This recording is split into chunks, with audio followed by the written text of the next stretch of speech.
Mayor కూడా రాజీనామా చేయాలంటున్నారు, దీని మీద ఏమంటారు? జరుగుతున్న పరిణామంలో అభివృద్ధి చెందాలన్న దాంట్లో గత 3 సంవత్సరాల నుంచి ఆమె బీఆర్ఎస్ పార్టీలు ఉన్నది. ఏం కాలేదని అర్థమైంది. ఒక్కొక్కరు అడిగితే చెప్తారు ఒక 50 లక్షల ఫండ్ కూడా రిలీజ్ కాలేదు. మా సహచర కార్పొరేటర్లందరూ మేము కార్పొరేటర్లుగానే పనిచేసినాం.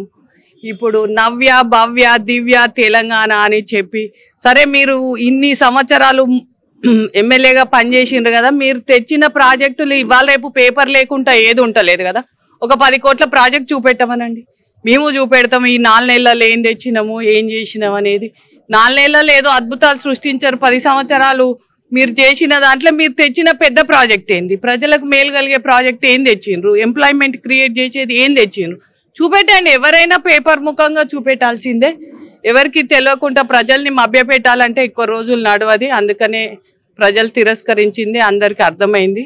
మనం ఏం చేస్తున్నాం అనేది ప్రజలు గమనిస్తుంటారు నిశ్చితంగా. ఇప్పుడు మేయర్ మీద అది మాట్లాడడం కూడా తప్పే. తను కూడా పనిచేయడానికి కొరకే ప్రభుత్వం. కాకతీయ కళాతోరణం దాదాపు 10 సంవత్సరాలు కన్స్ట్రక్షన్ లోనే ఉంది. నిన్నటికి నిన్న కూడా ఒక సీఎం వచ్చి దాన్ని స్పెసిఫిక్ గా ఖచ్చితంగా ఓపెన్ చేయాలి కాళోజీ గారి జయంతి వరకు అన్నారు. అయ్యేటట్టు ఉందండి జయంతి వరకు? తప్పకుండా మా ముఖ్యమంత్రి గారు ఏదైతే మాట ఇస్తుండో అది తప్పకుండా నెరవేరుస్తాను. మీరు కూడా చూస్తున్నారు.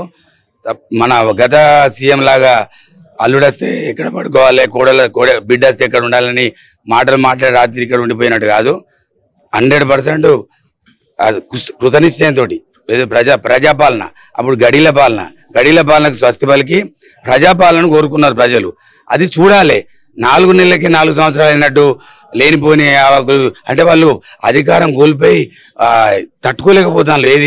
ఏం మాట్లాడలేదు అనేది దయచేసి సద్విమర్శ చేయండి. సోదరుడు ఇప్పటిదాకా చెప్పినట్టు మేమేం చేస్తానో దాంట్లో ఏమన్నా మీ సలహాలు ఉంటే ముందుకు పెట్టేటట్టు మీ సలహాలు చేయండి. అంతే తప్ప ప్రతిపక్షంలో మేము కూడా స్వపక్షంలో విపక్షంలాగా మేము అప్పుడు కూడా గత ఎమ్మెల్యే గారి మా మాజీ ఎమ్మెల్యే గారికి మేము చెప్పడం జరిగిన ఎన్నో విషయాలు. కనీసం కార్పొరేటర్లను మున్సిపల్ మంత్రి దగ్గర తీసుకుపోయి రిప్రజెంటేషన్ ఇద్దామంటే కూడా తీసుకుపోలేని పరిస్థితి, ఫోటో కూడా దిగలేని పరిస్థితి, అధ్వానమైన పరిస్థితి నుంచి వెళ్ళి మంచి వాతావరణంలోకి వచ్చినాం. కేసీఆర్ నమ్మి మా మాజీ ఎమ్మెల్యేని నమ్మి మేము పోయినాం. కాంగ్రెస్ పార్టీ వదిలిపెట్టి మళ్ళీ మాకు అంటే అక్కడ ఏం జరిగింది అనేది తీరుకునేసరికి మా టైం అయిపోయింది. కాబట్టి మేము కాంగ్రెస్ పార్టీ నమ్మకంతో 100% మన ముఖ్యమంత్రి గారు రేవంత్ రెడ్డి గారు, మా ఎమ్మెల్యే గారు తప్పకుండా. కాంగ్రెస్ ఎమ్మెల్యేలు కంటి కనబడట్లేదు, దాదాపు ప్రజాక్షేత్రంలోకి వెళ్ళట్లేదు అని అంటున్నారు. దీని మీద ఏమంటారు?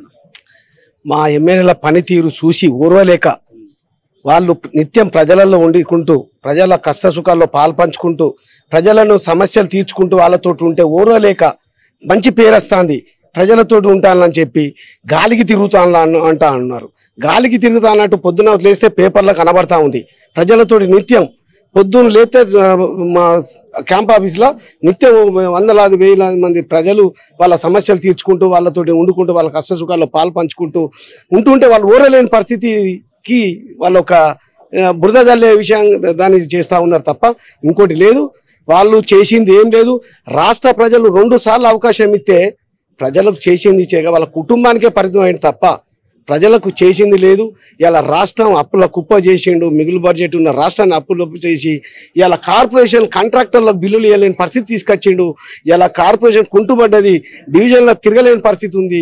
ఇలా మా రేవంత్ రెడ్డి గారు 6-7 నెలల్లో 3 నెలలు ఎలక్షన్ కోడ్ 4 నెలల్లో ఇలా 5 ఇంప్లిమెంటేషన్ తీసుకొచ్చుకుంటూ ఇలా వరంగల్ను 2వ రాజధానిగా చేస్తామని ఒక కృతనిశ్చయంతో ఉంటే దాన్ని నిర్వీర్యం చేసి ప్రజలను పక్కదోవ పట్టి వాళ్ళ ఆలోచన విధానం చేసి కాంగ్రెస్ పార్టీ మీద బురద జల్లాలనే సూచన చేస్తున్నారు తప్ప ఇంకోటి లేదు. అది నిర్వీర్యం చేస్తాం. మేము నిత్యం ప్రజలలో ఉంటాం. మా ఎమ్మెల్యే కానీ మేము కానీ నిత్యం ప్రజలలో ఉండి ప్రజల కష్ట సుఖాల్లో పాల్పంచుకుంటూ మేము అభివృద్ధిలో ముందుంటామని ఈ సందర్భంగా తెలుస్తుంది. దాదాపు తెలంగాణ వ్యాప్తంగా కూడా చూస్తున్నాం కాంగ్రెస్ లోకి వలసలు వస్తున్నాయి. ప్రస్తుతానికి ఇప్పటికి కూడా వరంగల్లో ఓ ఎమ్మెల్సీ అదేవిధంగా శాసన మండలి వైస్ చైర్మన్ కూడా వెళ్తున్నారు అని చెప్పేసి అంటున్నారు. మీకేమైనా సమాచారం ఉందా? నేను 30 years నుంచి కాంగ్రెస్ పార్టీ పట్టుకొని ఉన్నా. నేను కార్పొరేటర్గా కూడా పని చేసిన. అన్ని ఎందుకు చేసినామంటే గరీబీ హటావ్ అని ఇందిరాగాంధీ చెప్పింది. ఆ మాట ఇప్పుడు వచ్చింది మనకు. రేవంత్ అన్న వచ్చినప్పటి నుంచి గరీబీ హటావ్ అని ఇప్పుడు కనిపిస్తుంది, మళ్ళా కనిపిస్తుంది. ఎందుకంటే ఆ బీఆర్ఎస్ ఉన్నప్పుడు బార్ షాపే ఓపెన్ చేసిండ్రు ఎక్కువ. ఇంకా ఏంటంటే గరీబోं को हटाया ఆయనే. गरीबी हटाओ नहीं करा, गरीबों को हटा के अपना अपना जो है अपना परसेंटेज के खातिर ये तोड़ना वो फोड़ना, ये बिल्डिंगा बनाना, वो जेल సెంట్రల్ జైల్ ఎంత ఫేమస్ సెంట్రల్ జైల్, అది పర్సెంటేజ్ కోసమే ఆయన అట్లా. ఉందా ఈ రోజు వరంగల్ సెంట్రల్ జైలు ఉందా? ఎక్కడ ఉంది, ఎక్కడ ఉంది మీకు తెలియదా? జైలు లేని దేశం నెదర్లాండ్, ఆ జైలు లేని జిల్లా వరంగల్ సెంట్రల్ జైలు.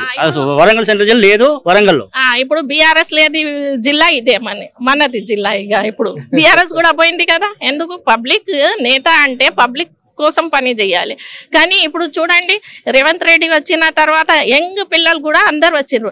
కాంగ్రెస్ పడిపోయింది అప్పుడు, కానీ ఇప్పుడు ఎంత ఫేమస్ అయిపోయింది. ఎందుకు? పని చెయ్యవాళ్ళు కావాలి. పని కోసం ఎవరు యంగ్ వస్తారో వాళ్ళ కోసం పిల్లలందరూ జమ అయినరు. పార్టీ పడిపోయిన పార్టీకి లేపించిండ్రు. ఎందుకు? అరే మన ప్రజా కోసం వీళ్ళు వస్తున్నారు, ప్రజా కోసం పని చేస్తారు. ఇప్పుడు బతుకమ్మ ఆడి ఏం ఆడుతున్నారు? లోపల పోయిందా, వస్తుందా బయట? మరి ఆమె అంటే అందరు ఆడోళ్ళకి తీసుకోవాలి. ఫేక్ కేసులు పెట్టారు అన్ని. ఫేక్ ఏమయ్యా, ఒక చిన్న బాబుకి నువ్వు పెన్సిల్ తీసుకున్నావు అంటే చెంప మీద కొడతాడు. ఈ ఫేక్ కేసా ఇది? డబ్బులు అంతా జమ చేసుకొని ఫేక్ కేసా? అయితే ఇప్పుడు అందరు పోతారు ఇక ఫేక్ కేసులో. ఏ కేసులో కానీ ప్రజల్లో అయితే నమ్మకం మీద ఉన్నారు, మంచి హాయిగా బతుకుతారు అని నా ఆలోచన. అసలైన తొలి వెలుగు. ఫాలో వాట్సాప్ @తొలి వెలుగు official.